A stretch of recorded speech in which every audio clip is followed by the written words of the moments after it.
Nakatry na po ba kayo magluto ng sinabawang karning baboy at linagyan natin ating okra at talong at pasayan? Yan, napakasarap talaga yan mga kaagli. What's up mga kaagli? Punta tayo sa palengke din ngayon. Umaga ngayon punta tayo sa palengke ng Mangagoy. Sa gusto mo bumili lang dito, pumunta lang kayo sa Million Meat Supply.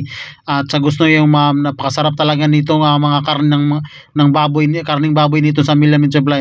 Pagkarating po natin pagkarating ko nito din mga kaagli dito sa aking munting dito sa aking area ay binaba ko na yung aming mga gamit at sinimulan ko na magsaing tayo ng bigas. Ayan, kasi yung kasama ko andoon na naghagbas siya ng ng mga nipa. Ayan mga kaagli, yan karne yan.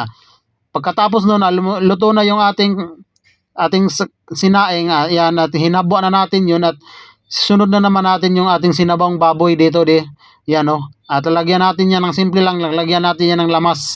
Yan bukal-bukal na mga kaagli, bukal-bukal na yan.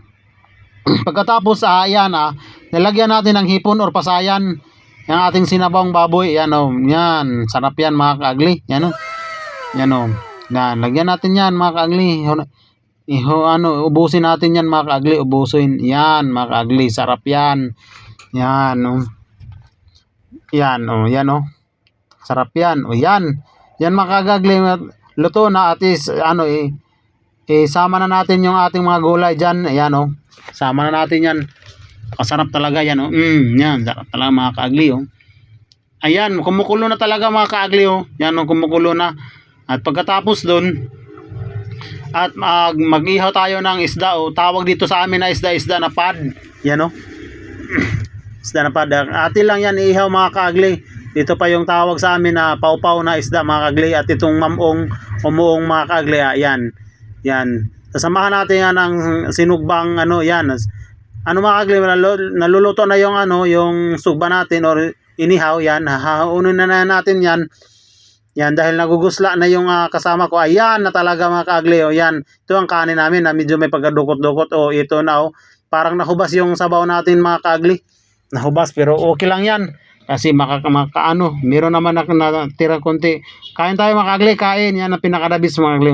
Yan, kuha tayo nitong sugba na mga kaagli. Yan, sinugba. Yan, sarap yan. Sarap yan na isda yan. Dito lang tayo sa bukid, sa aking area mga kaagli. Yan sarap yan mga kaagli. Tuslo natin sa ating sasahan na pagkaharangay. Ayan. Yan mga kaagli, sarap yan mga kaagli, sarap. Kain mga kaagli, kain. Sarap yan. Yan kain. Shout out nga pala sa laging nanonood ng aking mga munting vlog. Mabuhay po kayo, mabuhay kayo at gusto nyo.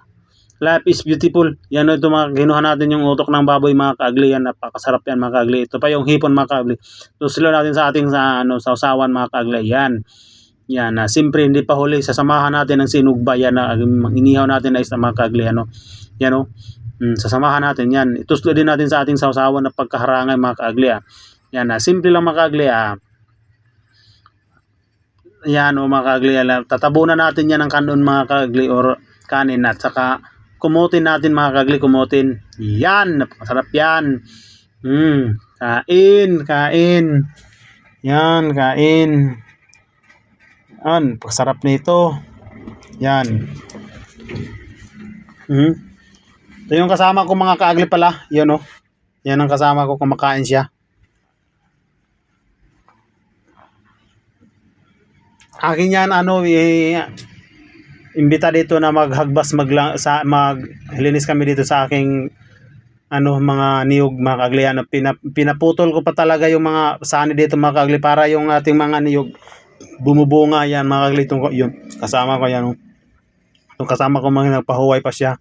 Dito na po ako. Maraming salamat sa panonood. Ingat.